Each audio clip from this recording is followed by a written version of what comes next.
Like, share, subscribe and click on the bell icon to never miss an update from Epic.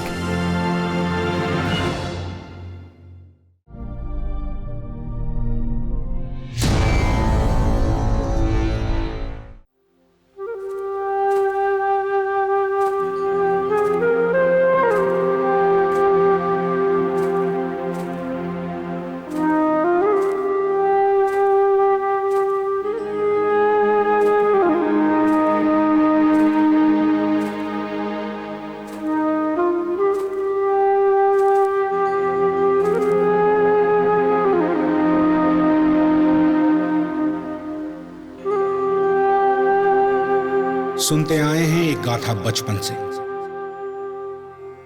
धर्म की अधर्म पर जीत की। कुछ ऐसे शूरवीरों की जो हमारे व्यक्तित्व का हिस्सा बने, कुछ ऐसे लोग जिनके नाम पर आज भी सैकड़ों बच्चों के नाम रखे जाते हैं। किंतु इस गाथा में कुछ लोग ऐसे भी हैं जिनके नाम उनकी चिता के साथ ही जल गए, मिट गए संसार से। जब समय करवट लेने को था, एक युग अपनी अंतिम सांसें ले रहा था। इस महागाथा के पात्र धरती पर अपना हिसाब किताब बराबर कर चल पड़े अपने गंतव्य की ओर। किंतु इस यात्रा में एक विराम लगना आवश्यक है। कुरुक्षेत्र रह गया पीछे, अब धर्म क्षेत्र की बारी है। 18 दिन का युद्ध और हमारी सोच, हमारी संस्कृति, हमारा इतिहास सब बदल गया। अच्छाई और बुराई की इस लड़ाई में कौन सच्चा था, कौन झूठा, कौन अधर्मी तो कौन धर्म का रक्षक, किसे पता है। युद्ध के साथ युग भी समाप्त हो गया। कुरुक्षेत्र रह गया पीछे, अब धर्म क्षेत्र की बारी है।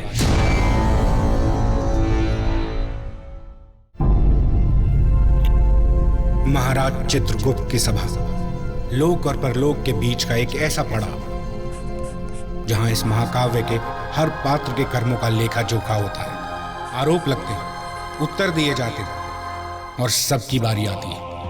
धर्म क्षेत्र में आज कौन आने वाला है? सभा में उपस्थित सभी माननीय गण का स्वागत है।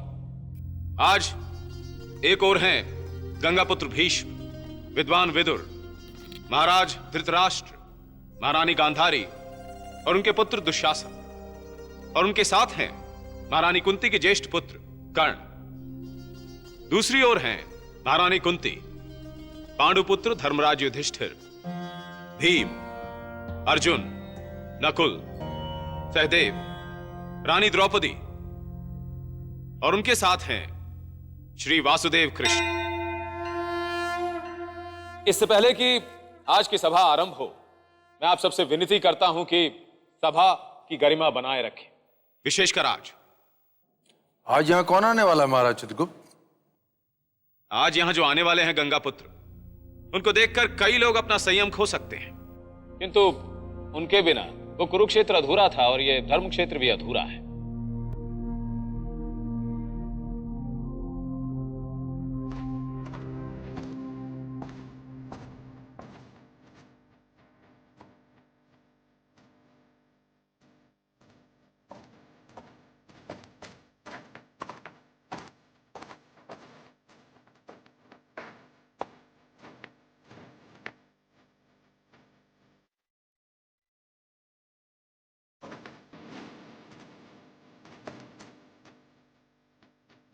मैं तैयार हूं महाराज।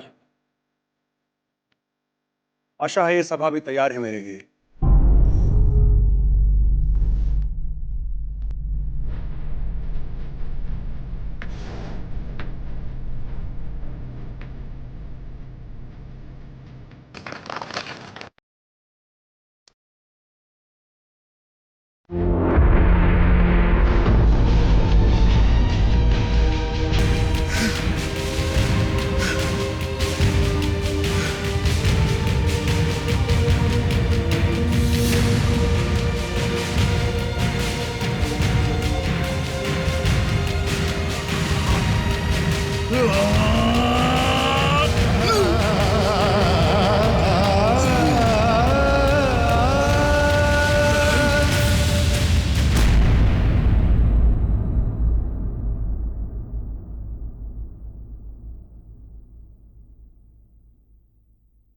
राजकुमार, इस सभा में सभी आपके परिजन हैं,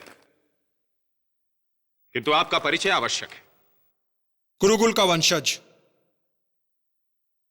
महाराज धृतराष्ट्र और महारानी गांधारी का ज्येष्ठ पुत्र, हस्तिनापुर का असली सम्राट सुयोधन हूं मैं। हस्तिनापुर के असली सम्राट मेरे भाई धर्मराज युधिष्ठिर हैं।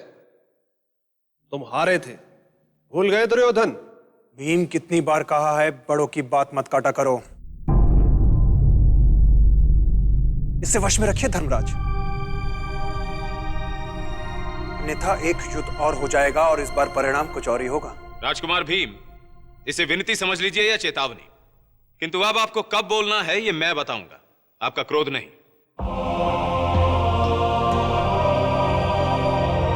दुर्योधन, धर्म क्षेत्र की सभा में आप पर कुछ आरोप लगने वाले हैं। क्या आप अपने पक्ष के लिए स्वयं आग्रह करेंगे? जी महाराज, मुझे किसी और की वाणी, किसी और के शब्दों का सहारा नहीं चाहिए। मैंने आज तक जो कहा है वो मेरे मन में ही जन्मा है। मैं इनकी तरह कायर नहीं हूं जो किसी और के तर्क के बल पर अपने वाक्यों की नींव रखते हैं। दुर्योधन, आप पर आरोप लगाने से पहले मैं धर्मराज युधिष्ठिर को यहां आपके सामने लाना चाहता हूं। आइए धर्मराज।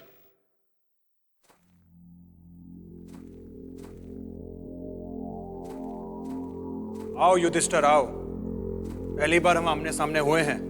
सारा जीवन कभी भीम, कभी अर्जुन, कभी केशव के पीछे छुपे ही रहे। आओ, मैं भी तो सुनूं, क्या आरोप है आपके? इस दुर्योधन पर मुझे अब भी विश्वास नहीं हो रहा केशव। ये अवश्य यहाँ भी कोई छल, कोई पाखंड करेगा।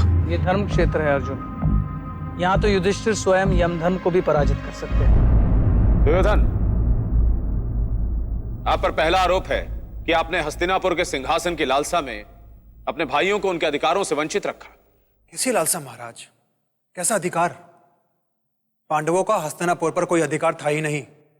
ना जाने क्यों ये धर्मराज अपने आप को हस्तिनापुर का भागीदार समझने लगे। ये क्या कह रहे हो पुत्र? सत्य कह रहा हूं छोटी माँ। राजपाट की लालसा मुझे नहीं, आपके पुत्रों में थी, और ये लालसा इन पांडवों में आप ही ने जगाई है। मैं और मेरे भाई हस्तिनापुर में अपना बचपन व्यतीत कर रहे थे, फिर जाने कहां से ये 5 लोग घर में और आ गए और हमें कह दिया कि भाई हैं तुम्हारे, अपने खिलौने बांटो इनके साथ। तबड़क तबड़क तबड़क। बहन, आज से राजभवन तुम्हारा ही है। धन्यवाद दीदी। मैं और मेरे पुत्र कितने भाग्यशाली कि उन्हें इतना प्रेम करने वाली बड़ी माँ मिली, और ये भाई भी। सुयोधन, पुत्र सुयोधन, ये तुम्हारे बड़े भाई युधिष्ठिर हैं। इन्हें भी अपने खिलौनों के साथ खिलाओ।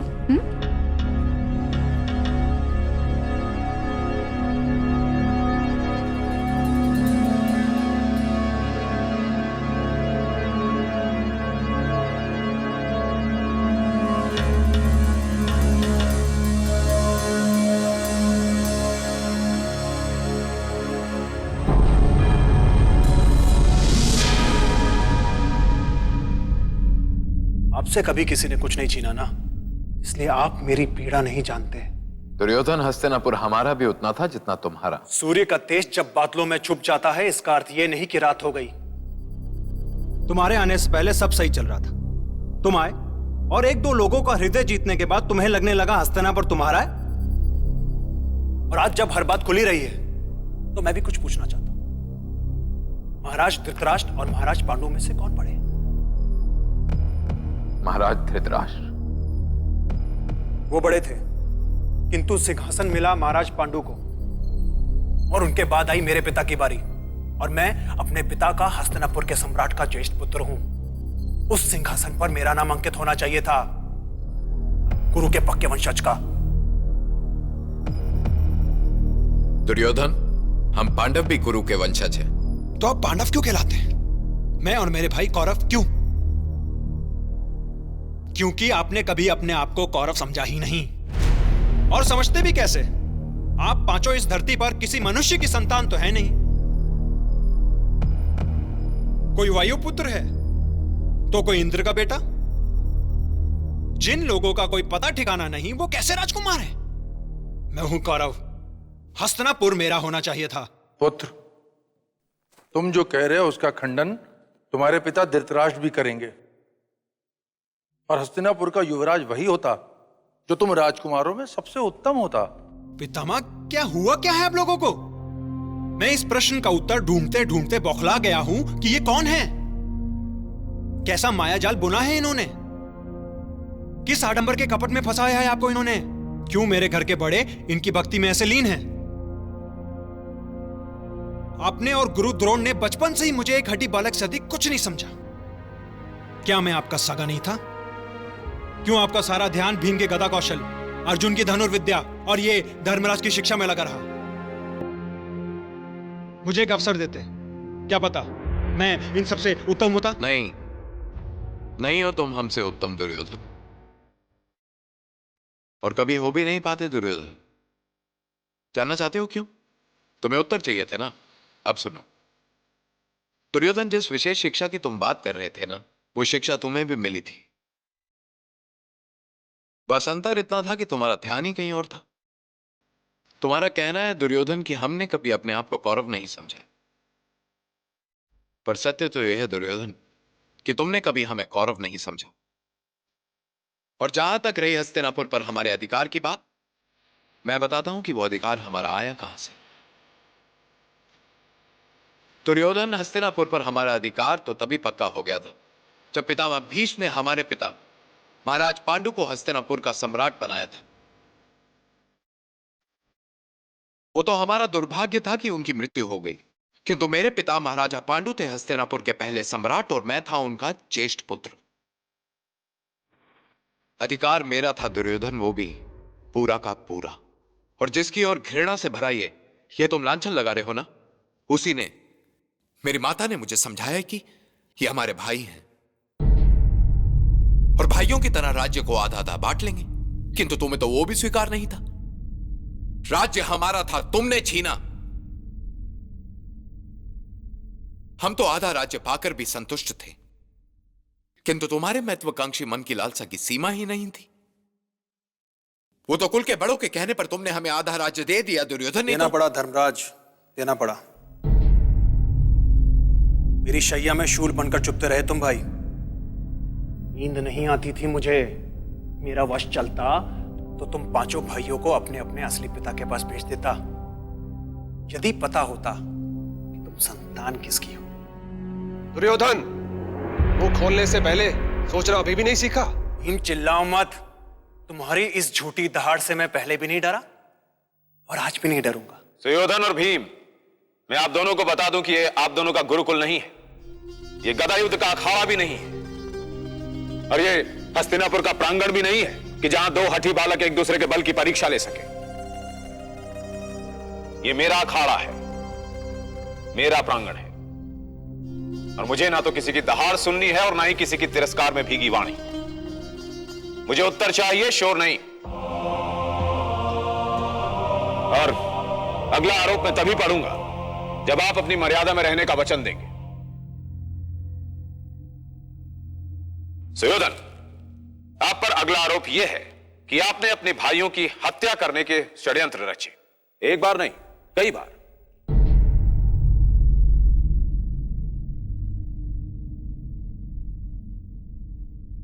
क्या यह सत्य है सुयोधन? हम क्या कर रहे हैं भैया? क्या तुम्हें कुछ समझ नहीं आता दुशासन? हम उस राक्षस भीम के भोजन में विष मिला रहे हैं। किंतु क्या दुशासन? यदि वो भीम नहीं मरा तो एक दिन ये पांचों हमें घर से लात मारकर निकाल देंगे। पर भैया, माता तो कहती है कि वो हमारे भाई है। भाई है? हाँ, भाई है। तुम क्या चाहते हो कि सारा संसार तुम्हें सुयोधन का भाई कहे या किसी ऋषि मुनि के संतान का दास? आपका भाई, इसलिए उन्हें मरना होगा।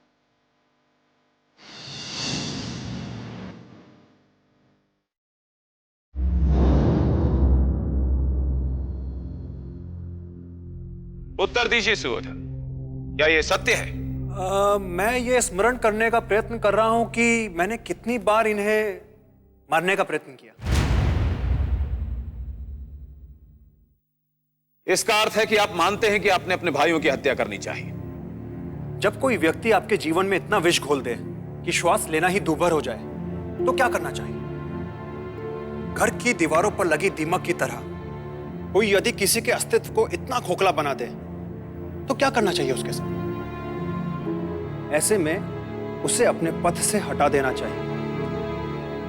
जैसे किसी मदमस्त हाथी का मर जाना ही अच्छा है, वैसे ही महाराज मैंने इन्हें मारने का प्रयत्न कई बार किया। पहले मैंने भीम के भोजन में विष मिलाया, इसे कुछ नहीं हुआ। फिर मैंने इसे बांधकर नदी में फेंक दिया, ये फिर बच गया। और फिर महाराज मैंने इन पांचों भाइयों को लाक्षागृह भेजा, सोचा कि एक ही बार में इन पांचों से छुटकारा मिल जाएगा, किंतु नहीं, ये फिर बच गए। पता नहीं कौन इनकी सहायता कर रहा था।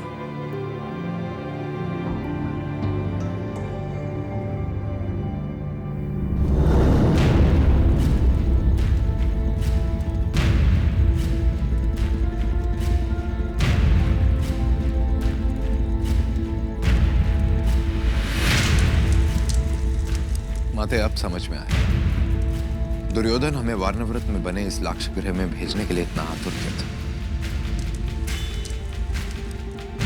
माते, क्या आपको पता था कि यहां हमारी मृत्यु का षड्यंत्र रचा जा रहा है? हाँ पुत्र। तो माते, हमें यहां आना ही नहीं चाहिए था। नहीं नहीं भीम, अगर हम यहां पर नहीं आते ना तो दुर्योधन समझ जाता कि हम उसकी मंशा जानते हैं। इन कौरवों ने समस्त जीवन हमारे विरुद्ध षड्यंत्र रचा भैया, किंतु आज इन्होंने जो किया है वो अक्षमय है। षड्यंत्र के पीछे कौरवों की बुद्धि नहीं, किसी और का कपट है। किंतु वो ये नहीं जानते कि मारने वाले से अधिक बचाने वाला बलशाली होता है। किंतु माते, आपको किसने बताया कि इस लाक्षागृह में क्या होने वाला है? तुम्हारे काका विदुर ने।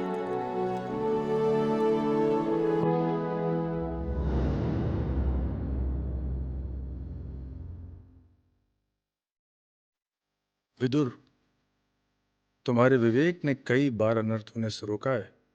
धन्यवाद।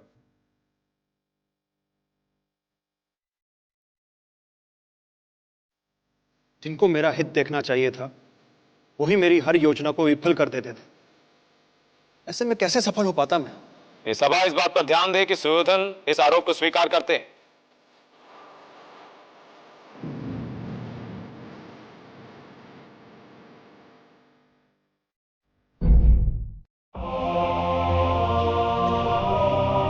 सुयोधन, आप पर अगला आरोप यह है। महाराज, मैंने इस आरोप को सत्य माना है, किंतु मेरे भी कुछ प्रश्न हैं जो इस आरोप के बारे में है। आज्ञा है तो पूछिए सुयोधन।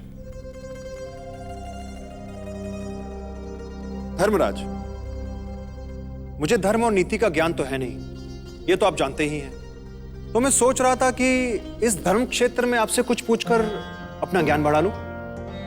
पूछो। जब किसी क्षत्रिय को यह पता चलता है कि उसके शत्रु किसी युद्ध की तैयारी कर रहे हैं तो उसे क्या करना चाहिए? ऐसे में एक क्षत्रिय को अपनी शक्ति को और भी प्रबल करना चाहिए ताकि वो युद्ध के लिए तैयार हो। जी समझ गया। और क्या किसी क्षत्रिय को सदैव युद्ध की प्रतीक्षा करनी चाहिए? नहीं दुर्योधन, एक सच्चा क्षत्रिय वही होता है जो युद्ध की स्थिति को उत्पन्न ही ना होने दे। वही कर रहा था धर्मराज। मैं नहीं चाहता था कि युद्ध हो। मेरी शत्रुता आप लोगों से थी। आप मर जाते तो युद्ध होता ही नहीं। कितने ही निर्दोष आज भी जीवित होते, किंतु नहीं। आपने तो मरना भी ठीक नहीं समझा। ये तुम क्या कह रहे हो पुत्र? ठीक कह रहा हूं पितामह। आपने कभी इस बात पर ध्यान नहीं दिया, किंतु मैंने देखा है गुरुकुल में युद्ध कला सीखते हुए। ऐसे सीखते थे ये पांचों भाई जैसे अभी रण में कूद पड़ेंगे। एक तो पहले ही हमारे गुरुकुल में आके हमारे गुरु से सीखना आरंभ कर दिया, और फिर देखते ही देखते हमारी आंखों के सामने ऐसे पारंगत होते गए कि बस पूछिए मत। क्यों क्यों इतनी तैयारी कर रहे थे ये? किसे लड़ने के लिए? ऐसा कौन सा संकट आ रहा था हस्तिनापुर पर जो इन्हें इतना बड़ा योद्धा बनने की आवश्यकता थी? आवश्यकता थी दुर्योधन। तुम तो सदैव अपने महल में रहे, कभी हमारी तरह नहीं भटके तुम दुर्योधन। तुम कभी यह सोचकर बड़े नहीं हुए कि तुम्हारी कोई वस्तु किसी और के पास है। कभी किसी बात का अभाव नहीं रहा तुम्हें। अगर तुम चाहते ना दुर्योधन तो अपने भाइयों को गले से लगाते और उन्हें वो सारी सुख सुविधा प्राप्त करवाते जो तुम्हें मिली थी, किंतु तुमने ऐसा नहीं किया। और दुर्योधन, अगर हम युद्ध कला में पारंगत हो रहे थे, तुम्हें तो गर्व होना चाहिए था कि तुम्हारे भाई हैं, इनकी शक्ति में ही तुम्हारी शक्ति है। किंतु नहीं, तुम्हें तो हमारा अभ्यास भी ऐसे लग रहा था जैसे हम युद्ध की तैयारी कर रहे हो। और किस क्षत्रिय धर्म की बात कर रहे हो तुम दुर्योधन? एक क्षत्रिय का धर्म उसे युद्ध को टालने की आज्ञा तो देता है, किंतु छल से नहीं। छल? कुरुक्षेत्र में तुम्हारी विजय तुम्हारी छल की काली स्याही में सनी हुई है और आप मुझ पर आरोप लगा रहे हैं। छल से जीत प्राप्त करना तुमने आरंभ किया था दुर्योधन। तुमने बचपन से तुम हमारे प्राण हरने के अवसर ढूंढते आ रहे हो, और आज युद्ध में जो अधर्म हुए वो तुम्हें याद आ रहे हैं दुर्योधन। अरे, मेरे बड़े भाई को गुस्सा भी आता है। चलो और आरोप लगने देता हूं। तुम्हारी तरह सत्य से छुपता नहीं हूं मैं। आप अगला आरोप पढ़े महाराज। ये पांडव तो बातों बातों में सभा का समय नष्ट कर देंगे। सुयोधन, आप पर अगला आरोप लगाने से पहले मैं अंगराज कर्ण को आपके समक्ष लाना चाहता हूं। महाराज, ऐसा कौन सा आरोप है जिसके लिए आपको मेरे मित्र की आवश्यकता है? अभी पता चल जाएगा। महाराज, मुझे पता नहीं आप मुझे किस संदर्भ में बुलाना चाहते हैं, किंतु मैं सदैव अपने मित्र के साथ खड़ा हूं, उसके विपक्ष में नहीं। जैसे आपकी इच्छा। अंगराज कर्ण, क्या यह सत्य है कि आपको अंगराज बनाने वाले आपके ही मित्र सुयोधन थे? महाराज, आज इस सभा में वो कहना चाहता हूं जो मैं कभी अपने मित्र से नहीं कह पाया। सुयोधन, तुमने मुझे केवल अंगराज नहीं बनाया, मेरे अज्ञात अस्तित्व को एक पहचान दी, एक नाम दिया। मैं जो कुछ था, जो कुछ हूं, केवल तुम्हारे कारण। तुम सूर्य हो कर्ण। तुम्हारे अस्तित्व को किसी नाम की, किसी पहचान की आवश्यकता नहीं है। यदि मैं तुम्हें अंगराज नहीं बनाता, तब भी तुम्हारा तेज कम नहीं होता। यह तो मेरा सौभाग्य है कि तुमने मेरी मित्रता को स्वीकार किया। नहीं मित्र, तुम्हारी मित्रता मेरे लिए सौभाग्य बन के आई। जब किसी ने मुझे नहीं अपनाया, किसी ने मुझे अपना नहीं कहा, और सारा संसार मुझे सूद पुत्र कहकर ठुकराता रहा, तुम ही थे जिसने मुझे गले से लगाया, अपने साथ बिठाया।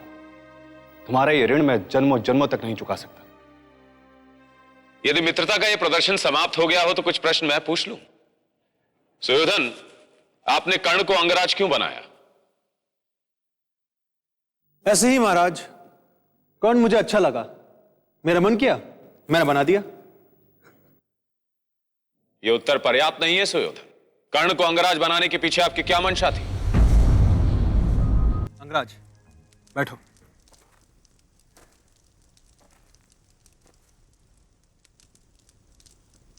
अंगराज, मित्र, आज सबके सामने तुमने मुझ पर ऐसा उपकार कर दिया है कि जिसका मूल्य मैं अपने प्राण देकर भी नहीं चुका सकता। चुका सकते हैं? कैसे मित्र? तुम जो कहोगे मैं करूंगा। आज के पश्चात कभी हमारी मित्रता को उपकार ना देकर। ठीक है, किंतु मैं केवल इतना जानना चाहता हूं कि मैंने तुम्हें अंगराज क्यों बनाया? क्योंकि तुम ना कोई सूत पुत्र हो, ना कोई क्षत्रिय। तुम एक ऐसी आभा हो, उसके चमकने का समय आ गया है। आओ अंगराज, तुम अपना राजमहल दिखाता हूं। धन्यवाद सुयोधन। आप पर आरोप लगाने से पहले यह जानना आवश्यक था कि आपने कर्ण को अंगराज क्यों बनाया। अब मैं बताता हूं कि आप पर अगला आरोप है क्या। क्षमा महाराज, मुझे सोचने दीजिए। वो क्या है कि आपके सभा में आकर मुझे एक दैवी शक्ति मिल गई, मुझे भविष्य दिखने लगा है महाराज। हाँ महाराज, समझ आ गया मुझ पर अगला आरोप क्या है।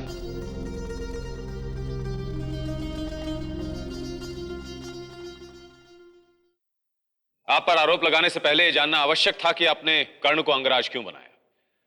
अब मैं बताता हूं कि आप पर अगला आरोप है क्या। क्षमा महाराज, मुझे सोचने दीजिए। वो क्या है कि आपके सभा में आकर मुझे एक दैवी शक्ति मिल गई है। मुझे भविष्य दिखने लगा है महाराज। हाँ महाराज, समझ आ गया मुझ पर अगला आरोप क्या है। धर्म क्षेत्र की सभा में सुयोधन पर आरोप है कि उन्होंने कर्ण को अंगराज इसलिए बनाया क्योंकि वो जानते थे कि कर्ण इस उपकार का मूल्य अवश्य चुकाएंगे, और वो ये भी जानते थे कि एक ऐसा मित्र होना चाहिए जो धनुर्विद्या में पारंगत हो। सुयोधन पर यह आरोप है कि उन्होंने कर्ण से अपनी मित्रता अपने स्वार्थ के लिए की। यही आरोप है ना महाराज? हाँ सुयोधन, यही आरोप है, किंतु मैं इतना समय नष्ट नहीं करता इस सभा का, और आशा है कि आप भी नहीं करेंगे। ये कैसा आरोप है महाराज? मित्र अब क्या उत्तर दे महाराज का? दो उत्तर। इस आरोप का उत्तर तुम्हारे मित्र के पास नहीं आकर, क्योंकि ये जानता है इस पर जो आरोप लग रहे हैं वो सत्य है, इसलिए उपहास और उदंडता को अपनी ढाल बनाकर इस प्रश्न से छिप रहा है। अच्छा, तो तुम दे दो इस आरोप का उत्तर। हाँ, मैं दूंगा उत्तर, क्योंकि इसका उत्तर तो है मेरे पास। सत्य तो यह है दुर्योधन कि जैसे ही दीक्षांत समारोह में तुमने कर्ण को देखा तो तुम्हें लगा कि कोई तो है जो अर्जुन का सामना करने का बल रखता है। तुम्हें भय था मुझसे, इसलिए तुम्हें एक ऐसे व्यक्ति की आवश्यकता थी जो तुम्हें बचा सके, जो मेरे बाणों का सामना कर सके, जो धनुर्विद्या में मेरे ही समान पारंगत हो, है ना? पहली बात तो यह कि कर्ण तुम्हारे जितना पारंगत नहीं है, तुमसे कहीं अधिक है। और रही बात मेरे भयभीत होने की, तो मैंने आजीवन तुम पांचों का सामना करने के लिए कभी किसी से विशेष मित्रता नहीं की। यदि ऐसे मित्र बना भी लेते दुर्योधन तो भी कुछ प्राप्त नहीं होता। तुम्हारे जितने भी मित्र होते वो सब मारे जाते। भीम, मुझे अपनी मृत्यु का खेद नहीं, किंतु मेरे मित्र की मृत्यु का उपहास मत करो। सुयोधन, आप आरोप का उत्तर दें। महाराज, यह सत्य है, निराधार है। क्या प्रमाण है आपके पास? वो रहा प्रमाण, वो रहा मेरा तर्क, वो रहा मेरा उत्तर। कर्ण से मेरी मित्रता पर यदि कोई संदेह कर सकता है तो वो कर्ण है। महाराज, यदि अगर कर्ण ये कह देगा कि हमारी मित्रता मेरे स्वार्थ पर टिकी थी तो मैं हर आरोप स्वीकार कर लूंगा। सुयोधन, भविष्य देखने की जिस दैवी शक्ति के बारे में आप अभी बता रहे थे, वही शक्ति मुझे भी मिल गई है। मैं जानता था कि आप ये अवश्य कहेंगे कि कर्ण से पूछिए, और मैं ये भी जानता हूं कि कर्ण क्या कहेंगे। वो यही कहेंगे कि सुयोधन ने उनसे निस्वार्थ मित्रता की। क्यों, सही है ना कर्ण? जी महाराज। ऐसे आरोप के साथ यही समस्या है। अब मैं कोई अंतर्यामी तो हूं नहीं कि किसी की वाणी सुनकर सत्य का पता लगा सकूं। क्या इस सभा में कोई ऐसा है जो इस आरोप के समर्थन में या विरुद्ध कोई प्रमाण दे सके? प्रमाण मैं दूंगा महाराज। पितामह, आपसे विनती है, आप कुछ मत बोलिएगा। कर्ण से मेरी मित्रता आपको नहीं सुहाती थी। आप इस आरोप के समर्थन में ही बोलेंगे, आप कुछ मत बोलिएगा। यह सत्य है दुर्योधन कि मुझे कर्ण के साथ तुम्हारी मित्रता कभी अच्छी नहीं लगी, किंतु आज मैं तुम्हारे विषय में कुछ ऐसा बोलने वाला हूं जिसे सुनकर हर व्यक्ति को आश्चर्य होगा। शीघ्र कीजिए गंगापुत्र, मुझे और भी आरोप पढ़ने। महाराज, जीते जी इसने जितने भी कर्म किए वो सही नहीं थे, किंतु आज दुर्योधन पर जो आरोप लगा है वो असत्य है और मैं उसका खंडन करता हूं। पितामह, आज आप इस अधर्मी का साथ दे रहे हैं? नहीं अर्जुन, मैं केवल एक मित्र का साथ दे रहा हूं। महाराज, जब भी मैंने दुर्योधन को कुछ न कुछ समझाने का प्रयत्न किया, उसने मेरी बात कभी नहीं मानी। मैंने इससे कहा पांडवों को आधा राज्य दे दो पुत्र, किंतु उसने मेरी बात नहीं सुनी। द्वित क्रीड़ा में चल रहे जुए के खेल को रोकने को कहा, इसने तब भी नहीं सुना। लेकिन हाँ, एक बार इसने मेरा कहा माना। तो मैंने इससे कहा कि जब तक मैं सेनापति हूं, कर्ण हस्तिनापुर की ओर से युद्ध नहीं करेंगे। याद है ना कर्ण? जी पितामह। और जब तक आप सेनापति थे, मैंने युद्ध में शस्त्र नहीं उठाए। सुना अर्जुन, दुर्योधन यदि कर्ण को केवल एक योद्धा के रूप में देखता तो वो मेरी ये बात भी नहीं मानता। वो हर बार की तरह मेरी इस बात की भी अवहेलना करता तो कर्ण पहले दिन ही युद्ध में खड़ा होता। लेकिन इस बार दुर्योधन ने मेरी बात मानी, इसलिए नहीं कि वो मेरा सम्मान करता था। कारण था कि वो कर्ण को भीषण संहार से बचाकर रखना चाहता था। क्या ऐसा है मित्र?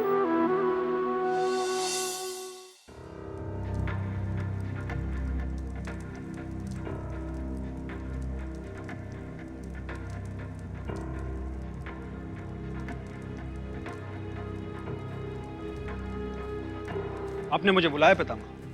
हाँ सुयोधन, बैठो। अब तो आप मुझे युवराज कहिए पितामह। घर का बच्चा बड़ा हो गया है अब। मुझे तुमसे कुछ कहना था, एक बहुत महत्वपूर्ण बात। अब इतनी रात गए मेरे सेनापति ने मुझे बुलाया है तो कोई महत्वपूर्ण बात ही होगी। जानकर प्रसन्नता हुई कि तुमने मुझे सेनापति कहा, तो फिर सेनापति की पहली रणनीति भी सुन लो। कर्ण इस युद्ध में नहीं लड़ेगा। आप क्या कह रहे हैं पितामह? पितामह नहीं, सेनापति कहो। अभी तुम ही ने कहा ना कि मैं सेनापति हूं, और यदि हूं तो मेरा निर्णय यह है कि कर्ण। मैंने सुन लिया, दोबारा कहने की कोई आवश्यकता नहीं है। किंतु क्यों कर्ण इस युद्ध में नहीं लड़ सकता? क्यों पितामह? ऐसा क्या दोष है मेरे मित्र में जिसके कारण उसे इस युद्ध से वंचित रहना होगा? कोई दोष नहीं उसमें, किंतु यदि तुम चाहते हो कि मैं तुम्हारी सेना का सेनापति बना रहूं तो कर्ण यह युद्ध नहीं लड़ेगा। वो योद्धा है पितामह जिसने मेरी भांति इस युद्ध की प्रतीक्षा की। वो एक महान धनुर्धर है जिसके युद्ध में रहने से हमारी जीत की संभावना और बढ़ जाएगी। चाहे कुछ भी हो, कर्ण ये युद्ध नहीं लड़ेगा। तो बस जब तक मैं सेनापति हूं तब तक तो नहीं। आज्ञा दे सेनापति।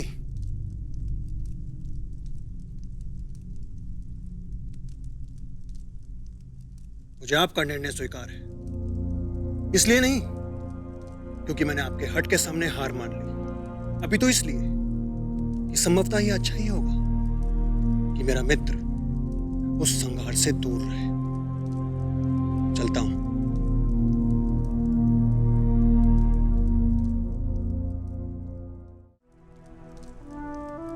मुझे आपका निर्णय स्वीकार है, इसलिए नहीं क्योंकि मैंने आपके हट के सामने हार मान ली, अभी तो इसलिए कि संभवतः यह अच्छा ही होगा कि मेरा मित्र उस संघार से दूर रहे। चलता हूं।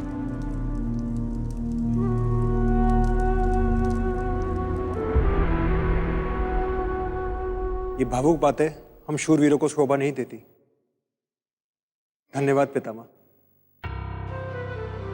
गंगापुत्र भीष्म ने जो कहा उसे सुनकर यह प्रमाणित होता है कि सुयोधन पर लगा यह आरोप असत्य है। धन्यवाद महाराज। धन्यवाद पितामह। सुयोधन पर अगला आरोप है कि उन्होंने द्यूत क्रीड़ा में छल का सहारा लेकर युधिष्ठिर को हराया। मैं छल से जीता? मैं? वो कैसे महाराज? द्यूत क्रीड़ा में हुई इनकी हार इन्हीं के कारण हुई थी। ये हारे थे और उस हार को अब मेरा छल बता रहे हैं। हाँ दुर्योधन, यह सत्य है। तुमने मेरे भाई को आमंत्रित किया था, फिर तुम क्यों नहीं खेले? आइए आइए महाराज, मेरे द्यूत क्रीड़ा गृह में आपका स्वागत है। क्षमा चाहता हूं दुर्योधन, किंतु मैं अधिक देर ठहर नहीं पाऊंगा। हम सबको वापस इंद्रप्रस्थ भी जाना है। हाँ क्यों नहीं, बस एक छोटी सी विनती है आपसे कि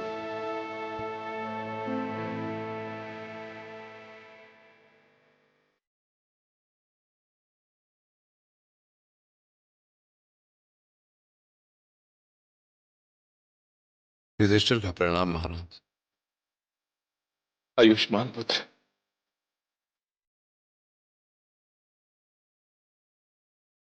प्रणाम। आयुष्मान।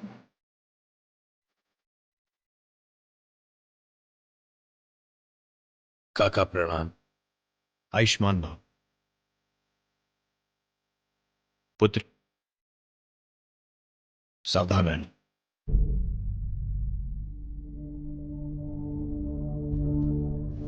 धर्मराज, एक छोटी सी विनती है आपसे। मुझे आप जितना अच्छा खेलना तो आता नहीं,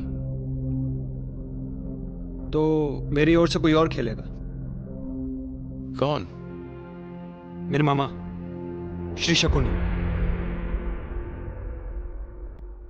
वो मेरा घर था, मैं अपने स्थान पर अपनी ओर से किसी को भी खेलने के लिए कहता, यह मेरा अधिकार था। क्या यह सत्य है महाराज? ये सत्य है सुयोधन, किंतु जिसको आपने अपने स्थान पर खेलने के लिए कहा वो द्यूत का कोई साधारण खिलाड़ी नहीं था। क्या चाहते हो भाई? सात। सात।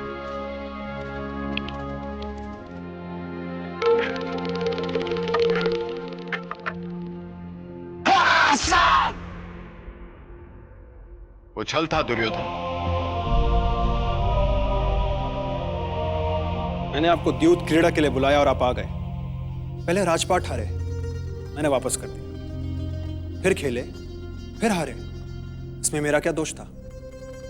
यदि पहले आप छल से हारे थे तो फिर क्यों आए वापस? क्या आपको किसी ने रोका नहीं? या जिसने मुझे मारने की प्रतिज्ञा ली थी, निशब्द था वो स्वर तब? दुर्योधन, एक राजा का धर्म उसे किसी भी आमंत्रण को अस्वीकार नहीं करने देता, फिर चाहे उस आमंत्रण के पीछे मंशा कोई भी क्यों ना। क्या एक राजा का धर्म उसे अपने भाइयों को दांव पर लगाने की आज्ञा देता है? सात।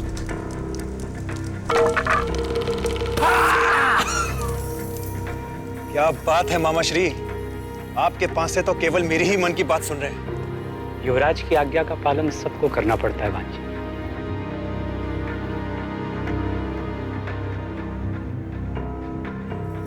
पहले पासों की बारी थी, अब तुम्हारे भाई की। क्या हुआ भैया? आप फिर हार गए? आपका इंद्रप्रस्थ, वो जहां हर कोने में एक माया जाल है, वो सब अब मेरा है। अब दांव पर आप क्या लगाएंगे? चलिए, आपको एक अवसर देता हूं, मैं भी सब कुछ अभी दांव पर लगाता हूं। यदि आप जीत गए तो जो भी आपने अभी तक हारा है वो सब वापस कर दूंगा, और यदि आप हार गए तो कुछ ऐसा हो जाएगा मेरा जो आपको बहुत प्रिय है।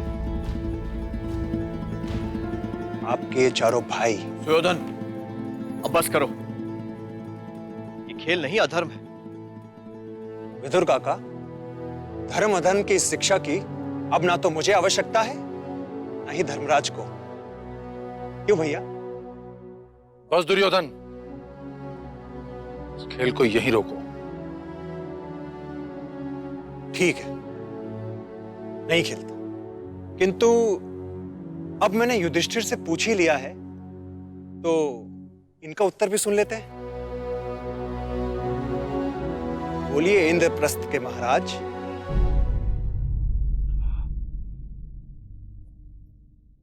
वो तो मैं हूं। आपको दांव स्वीकार है?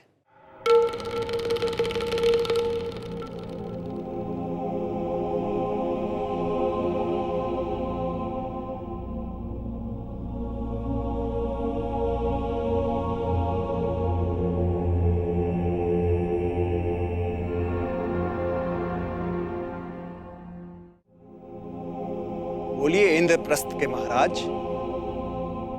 आपको दांव स्वीकार है?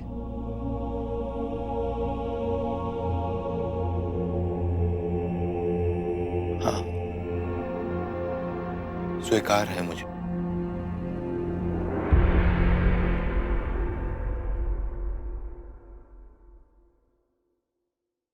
जब मैंने आपसे पूछा कि दांव पर और क्या लगाएंगे, तो हार मानकर वहां से चले क्यों नहीं गए? हारे आप हर दांव हर बार, और मैं तो पहली बार जीता था। फिर भी जुए के उस खेल का दोषी मुझे ठहराया गया। क्यों? विदुर काका, युधिष्ठिर आपके बड़े प्रिय हैं। आपने हमारे घर में रहकर कई बार पांडवों की सहायता की है। आपने क्यों नहीं रोका इन्हें? मेरी विजय यदि आपको अच्छी नहीं लगती थी तो इस नौसिखिए को हारने क्यों दिया आपने? रोका था, किंतु किसी ने कुछ नहीं सुना। महाराज, यहाँ जो कुछ हो रहा है वो खेल नहीं, इसे रोकिए नहीं तो अनर्थ हो जाएगा। विदुर, मैं करूं भी तो क्या करूं? कोई सुनता ही कहाँ है मेरी। अब तुम ही जाकर इन सबको समझाओ। पुत्र सुयोधन, बहुत जीते तुम, अब बस अपने भाइयों को जाने दो, उन्हें विलंब हो रहा है। नहीं काका, अभी तो खेल शुरू हुआ है, और वैसे भी अब ये मेरे भाई नहीं है, ये पांचों मेरे दास हैं। अब मैं जब कहूंगा ये तब यहां से जाएंगे। आप घबराइए नहीं, क्या पता अगला दौर ये जीत जाए। पुत्र, तुम्हें मिल गया ना जो तुम चाहते थे, अब बस करो। जीते चाहे कोई भी, हार दोनों की होगी। कैसी हार? मैं तो जीत रहा हूं। युधिष्ठिर, यदि सुयोधन नहीं मानते तुम तो मेरी बात सुनो। खेल अब समाप्त करो। विदुर काका, ये इंद्रप्रस्थ के महाराज नहीं, अब ये मेरे दास हैं। इन्हें मेरी आज्ञा का पालन करना है, आपकी नहीं।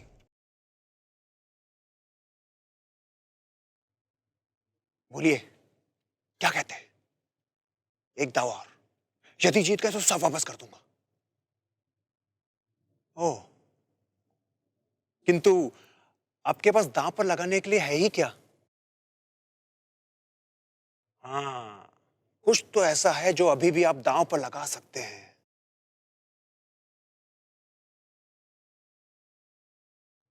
हाँ, है ना? आप पांचों की पत्नी द्रौपदी। दुर्योधन, ये क्या कर रहे हो?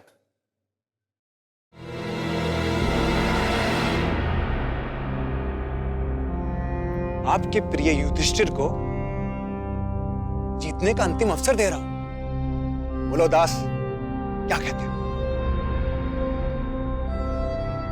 एक दवार।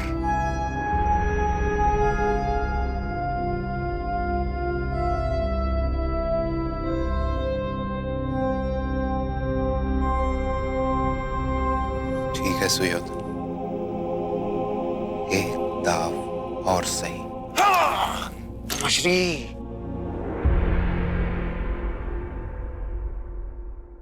बड़ी कठिनाई से जीता था मैं। अब आशा थी कि संभवतः मेरे जीवन से चले जाएंगे ये भाई, किंतु नहीं, मेरी इस विजय को युद्ध का कारण बना दिया। आज देखना मित्र, इस चाल का उत्तर नहीं होगा धर्मराज के पास। कुंती पुत्र इतनी आसानी से हार नहीं मानेगा। तुम जानना चाहते थे ना क्यों मैंने अपने भाइयों को दांव पर लगा दिया, क्यों मैंने पांचाली को दांव पर लगा दी। तुम्हारे हर एक प्रश्न का उत्तर मैं दूंगा दुर्योधन, और मेरे हर एक उत्तर में तुम्हारी हार होगी।